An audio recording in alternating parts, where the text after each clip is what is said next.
এই একটা হনুমান, আর এই যে আমার হনুমান। হাই বলে দাও, হাই বলে দাও শোনা সবাইকে। হাই ফ্রেন্ডস বলো বলো, বুঝছো? এই দেখো দুটো হনুমান, দেখো দেখো দেখো না। ওই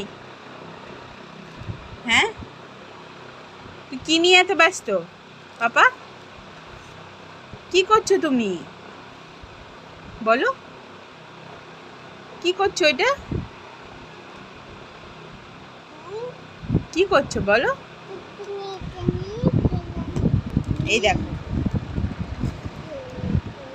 এই একটা হনুমান, আর এই যে আমার বেটু একটা হনুমান। বলো হাই ফ্রেন্ডস বলো।